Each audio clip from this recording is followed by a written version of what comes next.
works already?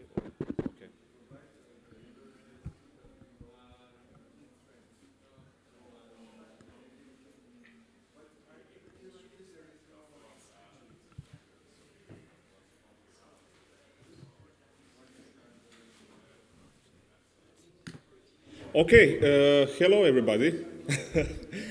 Welcome to Inspire Training. I hope, I'm disturbing a bit your lunch. We have a slot of exactly 1 hour, so I will really try to be very short so that we will still have some time to have a quick lunch before the afternoon sessions.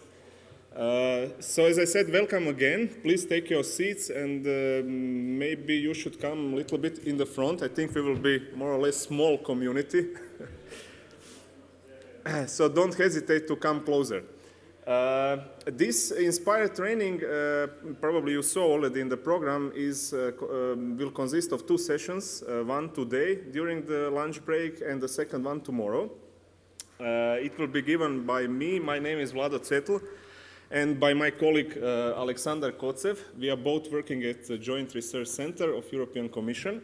And tomorrow also Giorgio Saio will join, who will actually give you an overview of an online learning platform, so-called Linkwit, as a result of the Linkwit project. So for all of you who would like to learn more about the Inspire. What is the idea of this training? First of all, or who are the audience? I would say this workshop will provide you a general overview what is Inspire, so it is good maybe for the people who are for the first time at the conference. So we started with such a trainings actually 2-3 years ago. The first training was organized in Aalborg in the conference in Denmark. Then we also repeated last year in Lisbon. And we decided also to give such a training this year here in Barcelona to let people learn a bit more about Inspire itself. So the idea is to give you an overview of the directive, including legal framework and or relation to other actually policies. Then data scope a little bit, services and technologies for Inspire implementation. So at the end of this training, if you will also visit tomorrow's session, you should get to know about Inspire Directive and relation to other policies, Inspire components, implementation roadmap, data scope in Inspire, services and different available technologies which you can use to implement Inspire, and at the end how to utilize Inspire for your needs.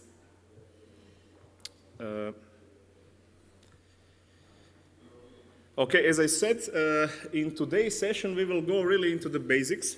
So I would like to give you an overview of Inspire Directive, how it started, where we are, let's say, today. Also mentioning a bit of components and the roadmap of Inspire. Tomorrow we will go a little bit more into the technical details, especially with network services, so how to set up the service, and also existing technologies supporting Inspire implementation. And then at the end of tomorrow's session, as I already mentioned, our colleague Giorgio Saio will give you an overview of this online learning platform, Linkwit, which is available for free to use it.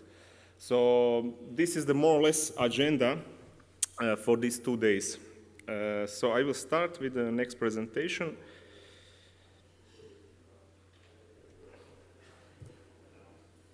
Okay, so as I said, we will go a bit into the more general things about Inspire. So that's why I don't know how, for the beginning, how familiar you are with the concept of the spatial data infrastructure itself, because Inspire is just one of the examples of the spatial data infrastructure, and actually there are many different types of spatial data infrastructures on different levels. Then why we need European SDI? We will try to answer this question, and then we will go into the Inspire itself, into the details, first of all, policy, how it came up, principles, main components of the Inspire, and finally, we will take a look at the Inspire roadmap. So, and I hope I will finish in 1:30 so that we will still have some time for a quick lunch before afternoon sessions. Okay, so going into the spatial data infrastructures, first the question is, what is an SDI? If you search at the Google or anywhere else, you can find many definitions of what actually spatial data infrastructure means. For example, if you go to Wikipedia, you will find that SDI is a data infrastructure implementing a framework of geographic data, metadata, users, tools, which are interactively connected in order to use spatial data in an efficient and flexible way. Then another definition from Professor Mazur says that SDI could be defined as a technology, policies, standards, human resources, and related activities necessary to acquire, process, distribute, use, maintain, preserve spatial data. The last one, I put it because I think it is very important. So this one is coming from an executive order from 1994. It was an executive order coming from United States, from President Bill Clinton at that time, who actually ordered implementation of national spatial data infrastructure in the United States, and it was in 1994 already. So this is important to mention because this executive order was really trigger to push the establishment of, let's say, national spatial data infrastructure around the world. So not only in the United States, but also in Europe, in Australia, New Zealand, Canada, and so on and so on. And if you look at this executive order, it's available on the internet. You can find also the definition of the NSDI, which says, again, it's a technology, policy, standards, human resources necessary to acquire, process, store, distribute, and improve utilization of geospatial data. So in overall, if we look at this definition, all of them, so we can see very similar things. So it's all about the data. Then we need some kind of standards, we need users, tools, we need some kind of network to be able to share our data and to use them in an efficient way. So they are very similar. Of course, what we also need are some kind of policies, data sharing agreements, and so on and so on. Why spatial data infrastructure itself? Infrastructure, because we can really imagine spatial data infrastructure like any other infrastructure, for example, road infrastructure or railway infrastructure or whatever, because what is the goal of the SDI is really to make possible to connect different sites, or different sources of spatial data, to make them possible to connect and then to use it in an efficient way. Of course, to be able to do this, we need a lot of components, a lot of rules. First of all, we need to use common standards. We need to make data easily discoverable, accessible to users. Also, we need to facilitate development of new applications and services, which is also important. Some generic schema, I would say, of each spatial data infrastructure. As I said at the beginning, there are many spatial data infrastructure around the world, is shown on this figure. So what actually is all about? First of all, we have data. It's all about data. And usually in the spatial data infrastructure, we are dividing this data in two groups. So one group are the reference data, like, for example, cadastral parcels, administrative units, and so on. On the other hand, we have a thematic data, which is a more broader collection of spatial data. And here we can have, if you look at the Inspire, we will look together a bit later, we have many data teams in Annex 3 of the Inspire directive, which are really, we can call them thematic data, because they are fulfilling the purpose in different thematic areas. What then? To be able to find the data, what I need, first I need to create metadata. So metadata is a very crucial component. And metadata, we can say it's a data about data, very simple definition, is actually a set of attributes which I'm using to describe my data, to make them available, to make them searchable, discoverable, so that users who is searching for something, he will use these metadata elements actually to perform search and find what he actually needs. In Inspire, we are also distinguishing actually this metadata. There are two types. We can say there are metadata describing data, but we also need to develop metadata for the services, because we need we need to know what service is offering, and so on and so on. Then we need to publish all of this, of course. And then we are using a different geoportals, or better to say catalogs, to serve the metadata, and then geoportals with different type of services. We will go a little bit more into the details tomorrow on the specific particular services. It's very important, of course, that we are using a common standards in the implementation of our spatial data infrastructure, and there are many standards in this domain. There are several organizations dealing with it. Most popular is OGC, Open Geospatial Consortium, but also ISO and Technical Committee 211, which are defining actually standards in this, let's say, GI domain. What more is needed is, of course, partnerships. So we need to have some kind of framework of structure, but also common agreements between all the parties or all the stakeholders which are actually involved in the building of a spatial data infrastructure. There are many, as I said, levels of SDI, and let's say on the lowest level, we can speak about some kind of organization SDI or corporate SDI in each company. So you can imagine if, I don't know where you are working, but in some company where you work, you want to share your data with your colleagues and so on and so on. So you need to set up a common infrastructure, probably some kind of server. Then you will probably, what you are doing when you are sharing with your colleagues, you need to also build some kind of metadata and so on and so on. So really the lowest level of an SDI implementation is on the corporate or organizational level. And this is a really more or most detailed spatial data infrastructure.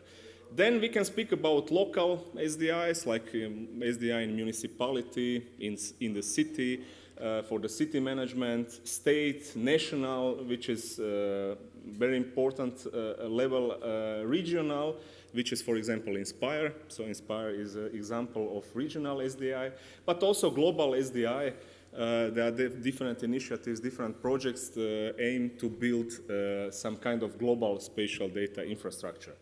From today's perspective, we can also add maybe one more level here below, saying that we have, all of us, we have some kind of personal spatial data infrastructure. We are all using navigation devices on our watches, mobile phones, in a car, and so on and so on. When we are traveling somewhere, we are looking at Google Maps, probably searching for the hotel, searching for the restaurants, conference venue, and so on and so on. So this would be like really some level of individual SDI. Of course, there are also different generations of SDI, because spatial data infrastructure was and is still very depending on the technology. So the first, let's say, GIS systems were developed in 70s or late 60s last century.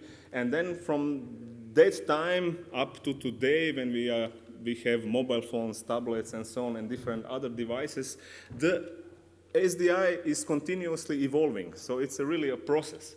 The first generation of this SDI was defined, let's say, in 1990s, and it was more really product-oriented and focused really on the data. So the main issue was how to publish the data, how to store them in an efficient way, and so on and so on. Then 2000s and on, we can speak about second generations of SDI, because they are more focused on user and on the services. So today is not only important for me or for you just to find the data, but I also want to use a different type of services on data. And let's say this is the second generation, and today we can also speak about let's say, third generation, and this is connected with volunteer geographic information, because this potential of this VGI is very big, and it gives a new dimension into the spatial data infrastructure. So we are still exploring actually what are the possibilities of this volunteer geographic information, but you can hear and you can find on the internet already many projects, many usage, many examples that we are speaking about crowdsourcing, citizen science, and so on and so on. So there are many data coming today from the citizens. And this is really one new phenomenon which for sure is already influencing development of spatial data infrastructure today, but will also be in the future. Okay, and then the question is why we are building this SDI, where is the benefit? At the end of the day, we are all speaking about cost benefits, how much I need to invest, what will be the benefits for me, and so on and so on. For sure that SDIs are seen in many countries across the world as a way, first of all, to increase efficiency in public administration by sharing information and processes, contribution to open public sector information, increasing transparency in decision making, new services, innovation, and at the end of the day, new jobs, which is for sure important in nowadays time.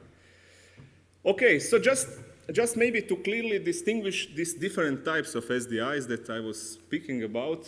So on the one hand, we can say that we have some SDIs which are legally binded, and the example for it is for sure Inspire, because Inspire is a directive of European Union and is defining actually development of national spatial data infrastructure, because Inspire is really relying on the NSDIs.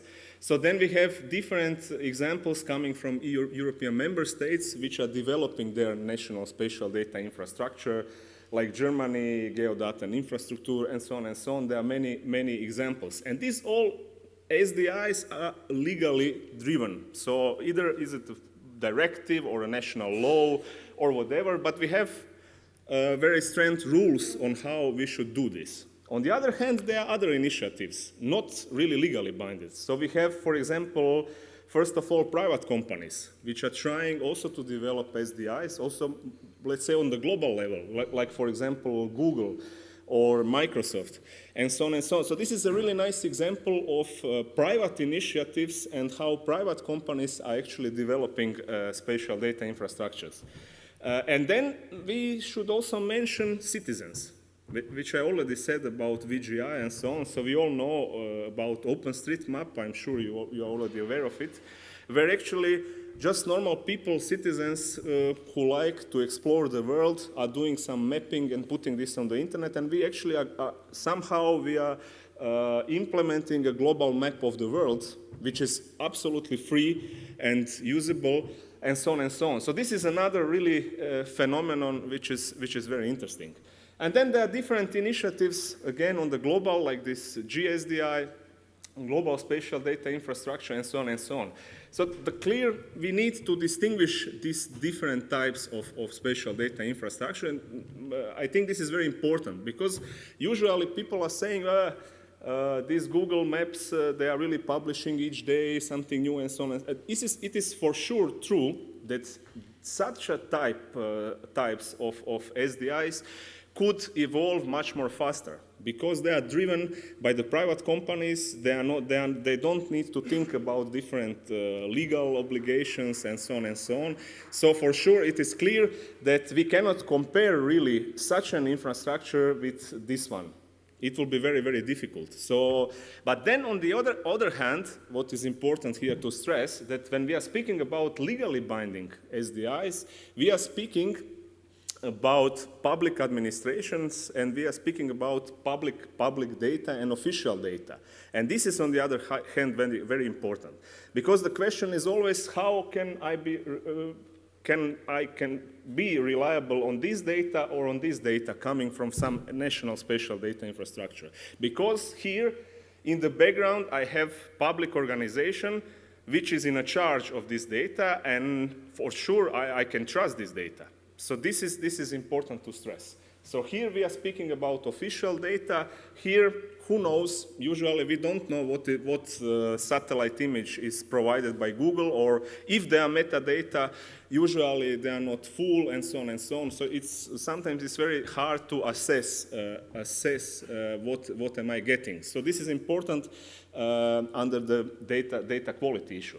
Also here, I mean, we can discuss about it's a nice, for sure, it's a free, and we have coverage of whole world. However, in some areas we have full coverage, sometimes we don't have anything. But again, we can ask a question of quality. Does this data are reliable for my project, for my usage, and so on and so on. So this is the difference between these different initiatives. Okay, let's step now into the really Inspire and why we need an European spatial data infrastructure. And there are many reasons which we can find.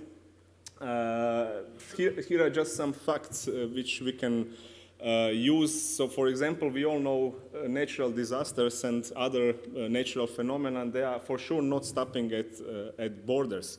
So for example, forest fires or floods and so on. If we want to manage this, we need to share data between different countries. And to be able to do so, we need to, of course, to develop some kind of interoperable data sets that we can really combine the data coming from different countries. So this is why we need some common approach, why we need this common spatial data infrastructure. Also this fact, for example, that 20% of the European citizens, more than 100 million, live within 50 kilometers from a border is also something which shows us clearly that to manage these spaces, we need to share data between countries.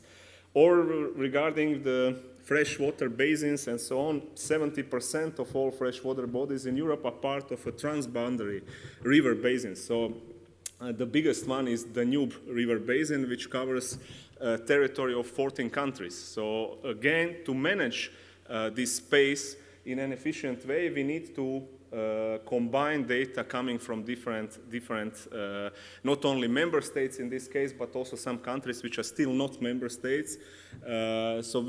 Then the task is even more difficult. And then again, differences between countries in a term of spatial data, especially in the past, when we had, for example, on this figure, we have differences in heights, in the centimeters. And it was the situation in past. Why? Because the different countries were using different vertical reference systems, different origins to level heights, to measure high differences. And then again, you can imagine if you need to build one bridge between two countries where the river is a border, you probably don't want to end up in such a way.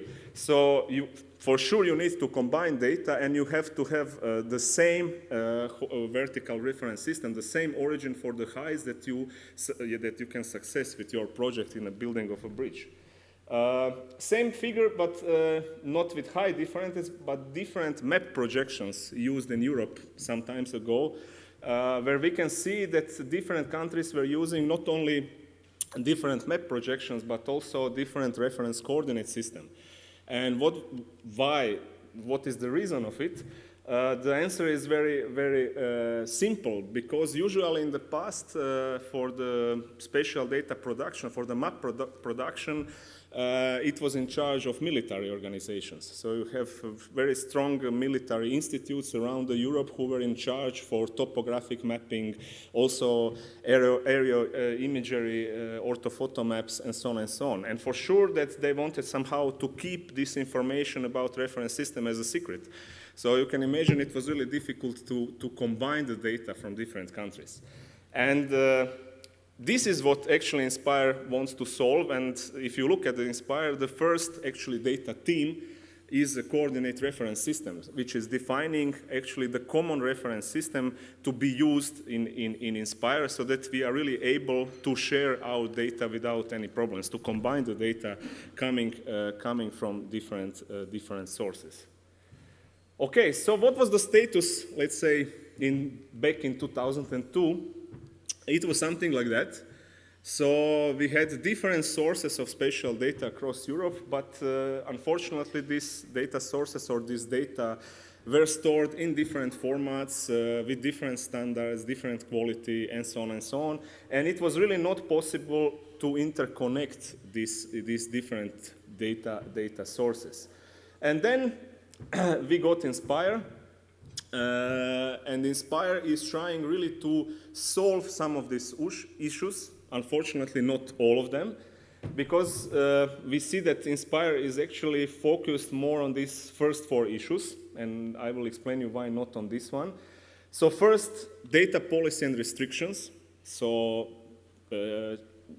things like pricing policy, copyrights, access rights, licensing policy, then lack of coordination across borders, but also between different levels of government, lack of standards, incompatible information systems, existing data not reusable, so fragmentation of information, redundancy, inability to integrate the data, and so on and so on.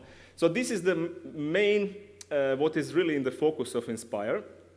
Inspire is not focused on the missing data. So if you take Inspire directive itself, it's all about existing data. So Inspire is not pushing and not obliging member states to create new data sets, but to publish what is already existing. However, if the member states and data providers, they are creating new data sets, they are obliged also to publish them in Inspire infrastructure. What is maybe missing, and personally I think this is a very important issue, especially today, it's the data quality. So the data quality is not really in the focus of Inspire. Inspire is dealing with data quality through some metadata elements describing, but not in the really proper measure. And the idea, or maybe the reason why it was not in the focus of Inspire, because in the time when Inspire directive was developed, the main goal was to publish the data. So let's try to publish the data as much as possible, as soon as possible, not really thinking about the data quality at that time. This was a really first important step. But today, however, I think this is something which we need to, I would say, maybe redefine in Inspire and get more into this component. And there are some technical reports you can find on the Inspire webpage about data quality and how it should be dealt. However, again, it's on the data provider, because data provider at the end of the day can choose and can also extend metadata elements and put much more emphasis on the data quality. So this is what is Inspire trying to solve when we are speaking about that. So directive itself came into the force in May 2007, actually. And if you make a word cloud out of Inspire directive, then you will get something like that, which we can see clearly it's all about spatial data, not only data, but also services. We are talking about member states, so that's what I mentioned. So we are talking about national spatial data infrastructure, because Inspire is built on the top of NSDIs. We are speaking about public data, so data coming from public authorities, which means we are not speaking about private companies and so on and so on. However, they can be engaged in Inspire. And we are speaking about many articles, because Inspire directive is just a framework directive. So there are many other pieces of legislation. We are calling them so-called implementing rules. I will show you on one slide. And this is something which is important to stress, because Inspire directive is just like 14 pages or something like that, so you can easily read it if you want. It's a legal text. I personally don't like to read it too much. But there are main really principles there. So to understand what is really all about, I can recommend to read it when you have time. On the next slide, actually, I have one short movie. So I don't know if it will work if I just click on it, but we can try.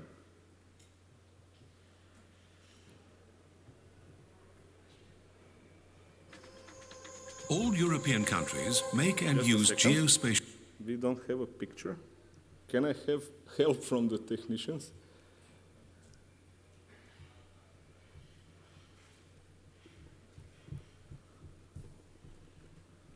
It's coming. Okay, maybe I will solve it.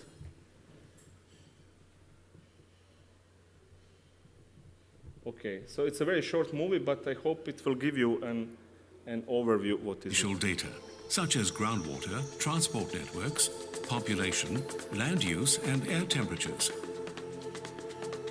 And each country has its own specific way to describe this data. But our environment doesn't stop at the borders we make. Our rivers flow through multiple countries. We share mountains, lakes, roads, and the air we breathe. This becomes even clearer in times of crisis, when the right choices need to be made quickly. Take Iceland, for example, where a volcano erupted in 2010. Several countries needed data on air pollution and air quality. This data had to be comparable across borders for decision makers in the health and transport domains. Or look at this region. Extreme weather flooded an industrial chemical plant, contaminating the river. Downstream in the neighboring country, people use the water for recreation and agriculture. Governments and local authorities need to have data and timely information to help predict the impact on their community. But data is not always readily available, or the data is created using different standards. Therefore, hundreds of experts from across Europe have worked together to define common standards to describe and to share the spatial data. The result was a European legislation called INSPIRE, with the goal to create an infrastructure for sharing spatial information between public authorities in Europe. INSPIRE defines common standards for 34 spatial data themes, including administrative units, transport networks, protected sites, elevation, population distribution, energy resources, utility and government services, and natural risk zones, to name a few. In some cases, information is collected for the first time. When this happens, the INSPIRE standards help to do this in an efficient way. INSPIRE allows spatial data from different countries to be found, shared, and used more easily.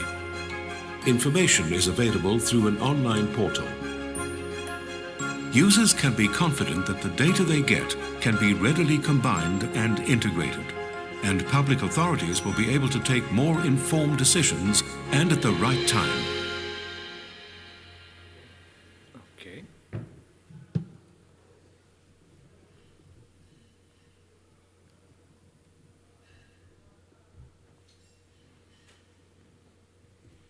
Good. I hope it helps a bit to understand what is all about. As you saw, there are many use cases actually where INSPIRE is helping on this European level. And at the time when it was built, we will see that there are 34 data teams. I already mentioned some of them. The idea was really to support the other European legislation, especially in environment domain, because the policy master of the INSPIRE directive is the DG Environment.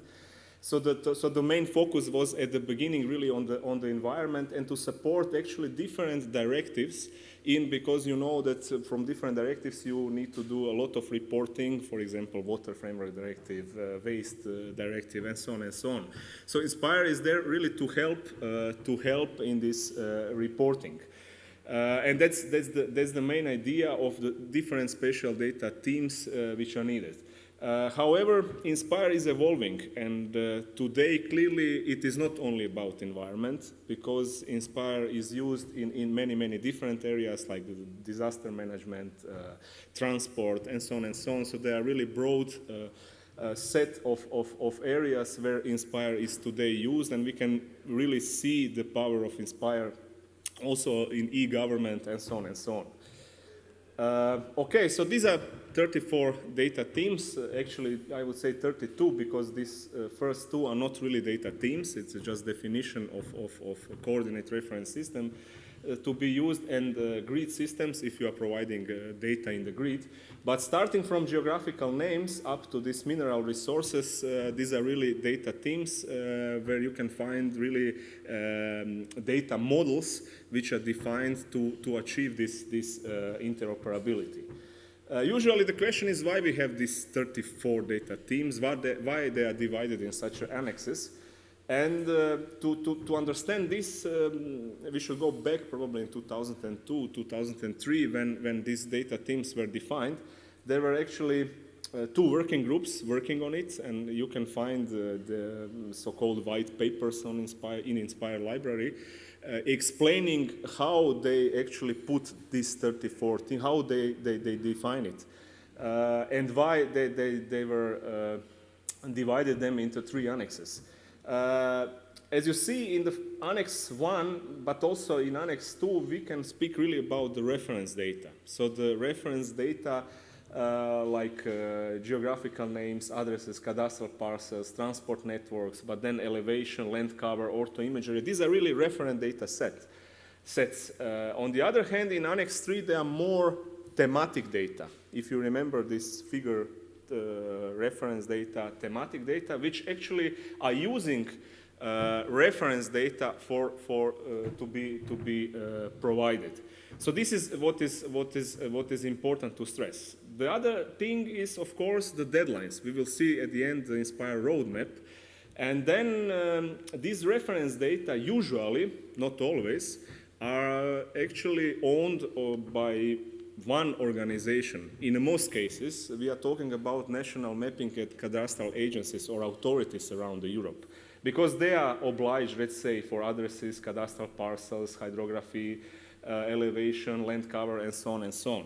And it was thought at that time that it would be much more easier first to publish such a type of data which are in charge of one organization who already have and providing their data and so on and so on. Because in many cases here in Annex 3, actually it is still very difficult to find, to actually see who in the particular country is actually obliged to provide this type of data, if anybody.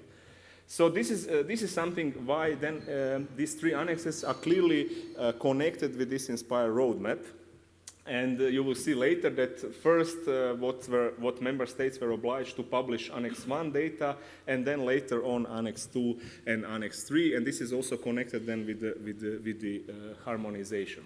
However, if you really want to know more about it, I can recommend you to search for these white papers in the library, in the Inspire library, and read how these definitions of reference and thematic data were done.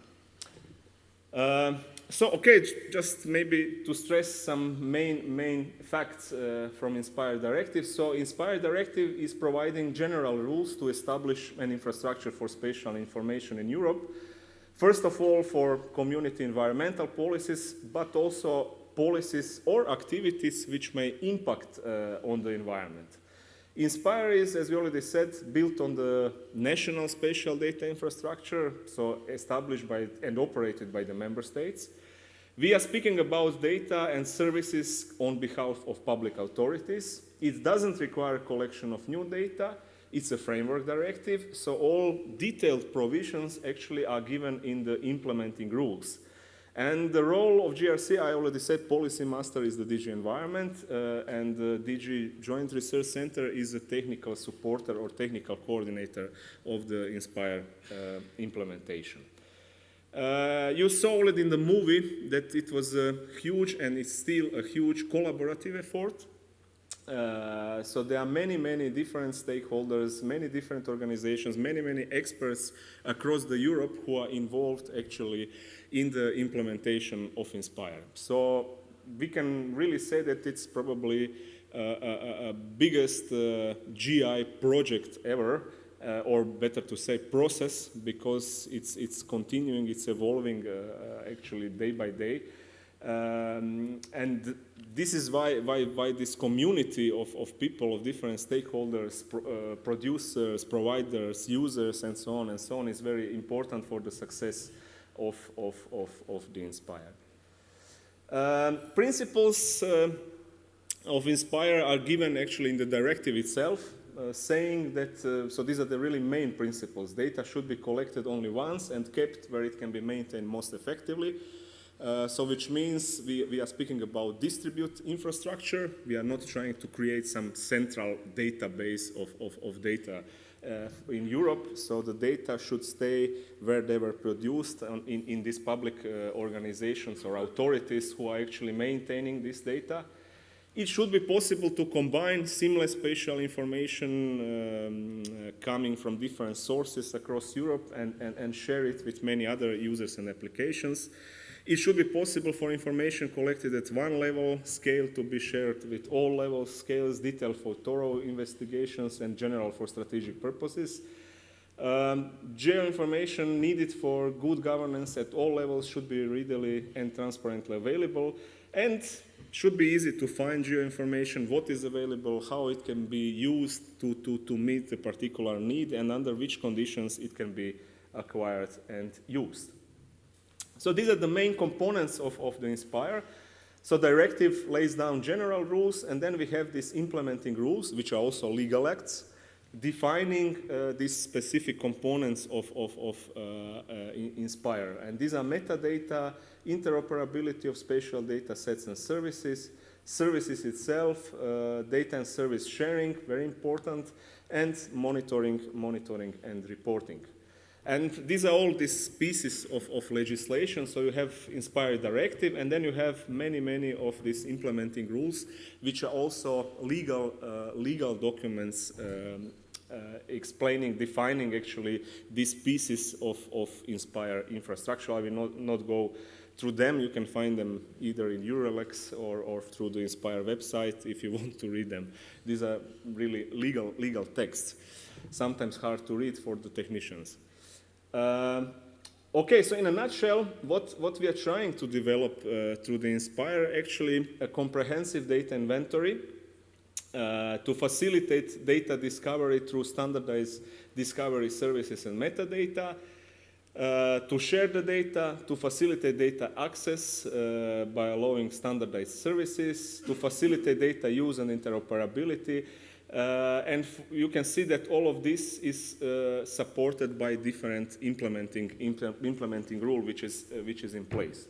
So if you can imagine someone actually who is working on some pan-European project or whatever, trying to combine actually different data or services from different member states, for sure it will be difficult without such an infrastructure. So the idea is of Inspire infrastructure is to help to actually find the data, first of all to search for them, and then to find in a standardized way, to find the harmonized data which we can use and combine from different countries in the transboundary context. And this is the aim, this is the main goal of the Inspire infrastructure.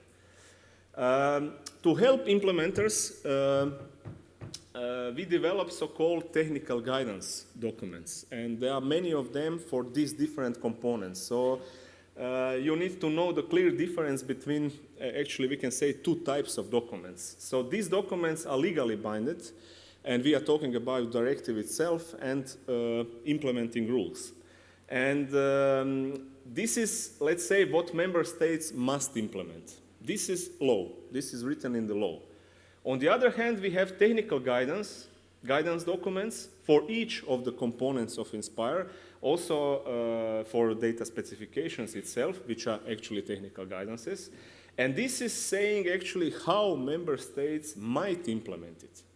So what, in another words, if we want to simplify this, what I'm saying, if you're not sure what you should provide, or better to say what you shall to provide, this you will find here. So you go to legal texts and you need to read what is there to understand, aha, it's saying I must provide this, and so on and so on. But to help me to understand, and maybe to help me from the technical point of view how I can do it, I will go here and I will use a technical guidance to see how I can really do it, what are the technological possibilities, and so on and so on. And this is very important to distinguish these two types of documents, because people or data providers and implementers are usually a bit confused. What I should do, I have a data, shall I provide this data or not? If I am falling under the scope of Inspire or not, and so on and so on. And sometimes it's not easy to understand this, but we will show you also tomorrow there is an interactive data specification tool available which can really help you to understand if you with your data sets are falling under Inspire, how can you publish it, how can you transform your data to be Inspire compliant, and so on and so on. So these are really helpful documents, sometimes are really big. But again, through this interactive data specification tool, you can easily read them and find really what is of your interest. But remember clearly this division. So legal documents, legally binding documents, and guidance documents. This is the Inspire infrastructure. Or architecture, better to say. So what we can see from this figure is how it works, more or less. So first of all, we have spatial data, and we already said that data are distributed. So among member states, among different public organizations, and so on and so on. To be able to make them discoverable, first what I need to do is to create the metadata. Sometimes people say, it's a burden, it's difficult, it consumes time. But actually, without metadata, you don't know what is available. How can you find something without metadata? So we can say that by providing metadata to the data, you are actually getting information. So you can then easily search and find what you actually needed. I also said that metadata we are producing not only to describe data itself, but also to describe services, because there are different services in the Inspire infrastructure that are used, and I need to know what is service offering to me, how I can use it, what I can get, and so on and so on. The first service which I need is some kind of service to publish metadata. So now when I created metadata, I need to publish them, to make them available to the users. For this, we are using discovery, so-called discovery services. What is this in the terms of standardization? Actually, all of these Inspire services are just some kind of upgrade of common OGC defined services, because here we are talking about CSW, catalog service, and in other also OGC services. So this is discovery service is actually serving my metadata. So to the user, so that user can search and find what he needs. Once when he finds it, maybe he would like to see the data. For this, we are using view services, so-called view services. Again, it's a standardized, upgraded a bit with some additional components. WMS service coming again from the OGC, so web map service. Then, if possible, maybe this user would like to download this data. For this, we need to assure to set up a download services, and there are many types of download services, either predefined like ATOM feed or web feature service to serve the features, and so on and so on. Then we also have so-called transformation services. Transformation services are also very important, and here we can distinguish two types of transformation services. On the one hand, we have so-called coordinate transformation services, which are used actually to transform data from one coordinates reference system to another, because sure, if we want to combine data, they need to be in the same coordinate reference system. But what is today very important, we are speaking about the transformation, model transformation, or schema transformations, because to be really interoperable, what we need is to publish the data in the Inspire harmonized way, which means that we need to use these Inspire data models, which are defined, and actually transform our data into Inspire data models. And then only by doing this, we can be sure that we are interoperable, that we can combine data sets coming from different countries. Because for sure, you can imagine that in different countries, for example, very simple example, cadastral parcels, you can have very, very different attributes in different countries. So it's a question how they are defined. But if these both countries, for example, if you are combining in one cross-border area between two countries, and if they are both using the Inspire model, then for sure you will know on the layer cadastral parcel what you can expect, and how then you can combine this data with the same attributes and so on and so on. So this is what is important, and this is lying here, actually. So we have this interoperability target specifications or data models. We will go a bit more into the details tomorrow on it. What you should use, well, shall use, better to say again, to really make your data interoperable. How the providers are doing it, so in the moment there are two possible ways, either to do it offline, which means Inspire doesn't require data providers or member states to change their own data models, what they are using for years maybe.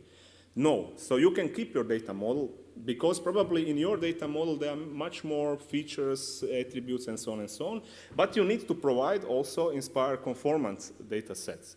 So usually you can do it either offline, so for example to create one new instance of your database, transform data using some kind of ETL transformation tool, or what is going on is so-called online transformation services, which you can use online on the fly by the request to transform data from one model, from your model, maybe national model on cadastral parcels, into the cadastral parcels harmonized with the Inspire. There are also other type of spatial data services. Very important component are registry and registry services because we need to use the same code list and so on, so common rules to be sure that we will achieve this interoperability. From the user point of view, there are many geoportals and applications. However, the central component, let's say, is an Inspire geoportal. And in fact, this is the only piece of Inspire infrastructure for which is under the European Commission. So European Commission is only actually responsible for the Inspire geoportal and registers in the moment, and all of the others is actually on the member states. So member states are in focus to really develop these other components of infrastructure. Implementation roadmap, this is a very important figure because these deadlines which we are seeing here are coming from directive itself, but also from different implementing rules. And if you look at this figure, we are starting back from 2010 because there was 2 years of transposition period for Inspire Directive, so it came in 2007, then it was 2 years of transposition, so for the member states obligation to transpose directive into the national legislation. There were some small delays. I think the last transposition was in 2010 or beginning 2011 in Austria. Because of federal organization of the country. But today we have all countries with national legislation on Inspire. But already then in 2010 there was obligation for member states actually to publish metadata for Annex 1 and Annex 2, so discovery metadata shall be available. And it was already, so we are speaking about past, so already we have many dates actually which are in the past. Then we have 2011, already it was obligation to publish actually discovery and view services for Annex 1 and Annex 2 data, but however still not Inspire harmonized. Inspire harmonized data for Annex 1 shall be published by the end of next year. And this is, I think, very important date with what we need to achieve. So still, when we are speaking where are the Inspire data, it's very difficult to answer this question because in the moment, member states are still not obliged to publish Inspire harmonized data. So this is, they are obliged to publish the data, but the data still could be in some national models and so on, so still really not Inspire harmonized. And this is sometimes confusing for the people when you are searching through Inspire geoportal, you want to combine already some data from different countries and you see, oops, but it is not really Inspire. Yes, because still data could be in some kind of national models. So the first really big achievement is actually next year, end of next year, by when member states are obliged really to publish Inspire conformant data. So they will need to perform this harmonization, and this is, I think, very important step which is going on now. And some member states are really doing good with it, and so you can find already from some countries data not only for Annex 1 but also for other 2 annexes already in Inspire harmonized and published in the Inspire infrastructure. But in some countries there are problems, and for sure there will be still a lot of challenges to try to balance this approach from different member states. Then if you look at the other dates, this was the very important date I would also stress, so end of 2013, because by that date, member states were already obliged to publish metadata, but also services, discovery, view, download, and transformation service for Annex 3, for all these 21 data teams which are in the Annex 3. This is something which for sure didn't happen. There are many, many problems. That's why DG Environment started these bilateral discussions with the member states to see where are the problems, and we are trying to help also member states to achieve this goal. So there are delays, and it depends really from country to country. What's the problem? Usually there are organizational problems, or they still don't know which actually institution is responsible for which data, and so on and so on. But however, we will need to achieve this very soon. And then we have actually 2020, end of 2020, by which then Annex 2 and Annex 3 harmonized data again shall be available coming from member states. And this is maybe very, very, very, I would say, critical problem, because you have many, many other directives which are coming into the force, which are actually requesting inspired data, and we actually don't have inspired data in the moment. And this is really, for me, it's a problem in the moment. Just to mention quickly, Inspire Geoportal, which is a central access point to Inspire infrastructure and resources. And we are calling it more or less Face of Inspire. However, this is really an informative portal. Don't expect that you will solve everything when you visit this Geoportal. It is really just to give you an overview how many data sets is available, how many services, and so on and so on. But the major thing is that these services and data sets availability is increasing day by day. So the member states, actually, when they are publishing new services, they are contacting us in Joint Research Center, and we are putting actually links to their notes of the services and so on and so on. So really these numbers are increasing on a daily basis. So the idea is to connect all member states' network services to make them available to achieve this cross-border discovery and visualization, and to support European policy making. Very recently, actually last week, if you visited Inspire, then you probably noticed that we launched a new website, which now we are calling it Inspire Knowledgebase.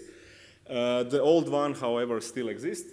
All actually what I was talking about today in this 1 hour, more or less, you can find here. And now in a more user-friendly way. And if you are interested to explore more, we have on Wednesday morning, I think there is an Inspire Toolbox session where we will present this new Inspire knowledge base, but also other tools which you can use in Inspire. So you are really very welcome to visit this Inspire Toolbox session on Wednesday morning. So thank you very much. That will be all for today. Of course, if you have any questions, I'm here. Also, we can do it during lunch break or coffee breaks or whatever. And then tomorrow we continue with network services, and Giorgio, who actually is here, he joined us. In the meantime, Giorgio will also present you tomorrow the Linkwit. It's an online learning platform for all of you who wants to learn a bit more about Inspire. Thank you very much. Questions, or we go for fast lunch, quick lunch. Okay, just grab me when you see me if there are any question specific. Or there is one, sorry. Fabio Bittencourt from Spatial. Are there any discussions being taken for the non-compliance issues, like non-compliance with deadlines and reports to be generated and so forth? Are there any discussions being taken at the moment for that? In which sense you mean? If you can just... As Inspire is a regulation, okay, it's supposed to have some sort of a set of penalties or sanctions for those who are not complying with, especially for the roadmap. Okay, so I would say if we are speaking about data itself, then in each data specification you can find at the end actually so-called abstract test suite. So this is, if you want to say I am compliant to Inspire, then for sure if you fulfill this abstract test suite, you are there. However, sometimes it's very difficult because it is not, you cannot really validate or check all of these requirements which are written in the implementing rules and in the data specification very easily or in an automated way. So right now there are several projects going on trying to develop so-called ETS, so executable test suite, which will then help to the data providers to actually to check this compliance with Inspire. For the moment, you can easily check metadata. So if you want to check, there is an online validator also on the Inspire website, but there are also many national examples. So this is not the problem, this is more or less solved. For the data, however, it's a bit more difficult. There are some projects, like it was this NVSDI Plus project. They developed several components, tools. You can find actually on the Inspire, we also launched, if you come on Wednesday, there is a new tool called Inspire in Practice. And you will see we already try to list all of this, already available online actually validators which you can use to check the compliance with the Inspire. Any other burning question? Seems not, then thank you again and see you tomorrow also, unfortunately, at lunchtime. And enjoy your lunch. Thank you.